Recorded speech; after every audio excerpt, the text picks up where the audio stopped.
ഇന്നത്തെ നമ്മുടെ റെസിപ്പി കുക്കറിൽ എളുപ്പത്തിൽ ചെയ്തെടുക്കാൻ പറ്റിയിട്ടുള്ള നല്ലൊരു ഹെൽത്തി പായസത്തിൻ്റെ റെസിപ്പിയാണ് അപ്പോൾ ഇതൊന്ന് തയ്യാറാക്കാനായിട്ട് ഒരു 3 അച്ച് ശർക്കര ഞാൻ ഒരു 1.5 ഗ്ലാസ് വെള്ളത്തിൽ ഒന്ന് മെൽറ്റ് ചെയ്തെടുക്കുകയാണ്. അപ്പോൾ ശർക്കരയൊക്കെ നന്നായിട്ട് ഉരുകി വന്നിട്ടുണ്ട്. ഇനി നമുക്ക് ഫ്ലെയിം ഓഫ് ചെയ്യാം. ഈ ശർക്കര പാനി അരിച്ചിട്ട് വേണം കേട്ടോ പായസത്തിൽ ചേർത്ത് കൊടുക്കാൻ, കല്ലും പൊടിയൊക്കെ ഉണ്ടാവും. ഇനിയിപ്പോൾ കുക്കറിലേക്ക് ഞാനൊരു 3/4 കപ്പ് ചെറുപയറാണ് എടുത്തിട്ടുള്ളത്. ഇനി നമുക്കിതൊന്ന് റോസ്റ്റ് ചെയ്തിട്ട് എടുക്കണം. ഈ ചെറുപയർ മൂത്ത് വരുമ്പോൾ നല്ലൊരു മണം ഉണ്ടാവും കേട്ടോ. അതുപോലെ ഇതിൻ്റെ കളറും ഒന്ന് ചേഞ്ച് ആയിട്ട് വരും. അതുവരെ നമുക്കിതൊന്ന് റോസ്റ്റ് ചെയ്തിട്ട് എടുക്കണം. ഒരു മീഡിയം ഫ്ലെയിമിലൊന്ന് റോസ്റ്റ് ചെയ്തെടുത്താൽ മതി കേട്ടോ. ഇപ്പോൾ ഇതാ നമ്മുടെ ചെറുപയറിൻ്റെ കളറൊക്കെ മാറി മണമൊക്കെ നല്ലൊരു മണമായിട്ട് വരുന്നുണ്ട് കേട്ടോ.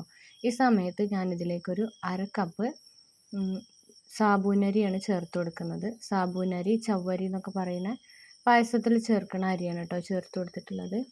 ഇനി അതും കൂടി നമുക്കൊന്ന് റോസ്റ്റ് ചെയ്തിട്ടെടുക്കണം. അതൊന്ന് പൊട്ടി വരുന്നത് വരെ വറുത്തെടുത്താൽ മതി കേട്ടോ.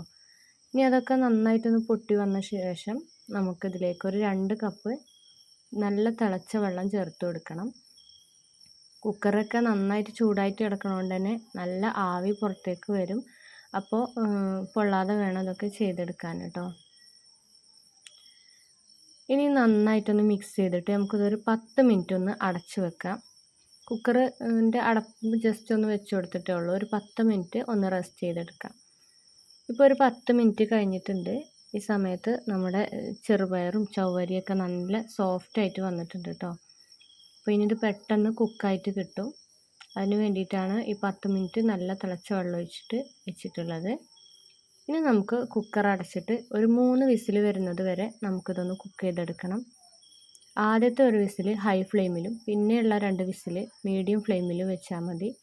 ഇപ്പോൾ 3 വിസിൽ കഴിഞ്ഞ് ഇതൊക്കെ നന്നായിട്ട് വെന്ത് വന്നിട്ടുണ്ട്. ഇനി നമുക്കിതിലേക്ക് ശർക്കരപ്പാനി ഒഴിച്ച് കൊടുക്കാം. ശർക്കരപ്പാനി ഒഴിച്ച് കഴിഞ്ഞിട്ട് നന്നായിട്ടൊന്ന് തിളപ്പിച്ചെടുക്കുക. ശർക്കരപ്പാനിയിൽ കിടന്നിട്ട് ചെറുപയറും ചവ്വരിയും ഒന്ന് നന്നായിട്ട് തിളച്ച് വരണം. ഈ സമയത്ത് ഇതിലേക്ക് ഞാനൊരു 1/2 ടീസ്പൂൺ ഉപ്പും കൂടി ചേർത്ത് കൊടുക്കുന്നുണ്ട്. നന്നായിട്ടൊന്ന് മിക്സ് ചെയ്തിട്ട് തിളക്കാനായിട്ട് മാറ്റി വെക്കാം.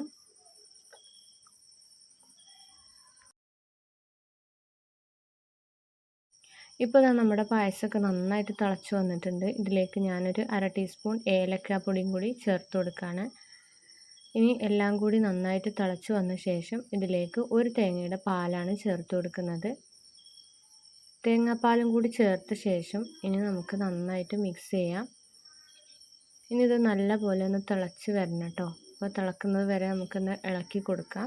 തേങ്ങാപ്പാലും ശർക്കരയും കൂടി ആകുമ്പോൾ പെട്ടെന്ന് പിരിഞ്ഞു പോകാനുള്ള സാധ്യതയുണ്ട്. അപ്പോൾ നന്നായിട്ട് ഇളക്കി കൊടുക്കാം കേട്ടോ.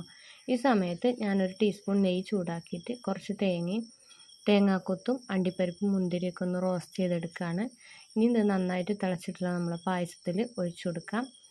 ഇപ്പോൾ പായസത്തിൻ്റെ പരിപാടിയൊക്കെ കഴിഞ്ഞു കേട്ടോ. നല്ല ടേസ്റ്റി ആയിട്ടുള്ള പായസമാണ്. അപ്പോൾ ഈ ഒരു വീഡിയോ നിങ്ങൾക്ക് എല്ലാവർക്കും ഇഷ്ടമായിട്ടുണ്ടാവുമെന്ന് വിചാരിക്കുന്നു. ഇഷ്ടമായിട്ടുണ്ടെങ്കിൽ ലൈക്ക് ചെയ്യാനും അതുപോലെ തന്നെ നിങ്ങളുടെ ഫ്രണ്ട്സിനും റിലേറ്റീവ്സിനും ഒക്കെ ഒന്ന് ഷെയർ ചെയ്ത് കൊടുക്കാനും മറക്കരുത് കേട്ടോ.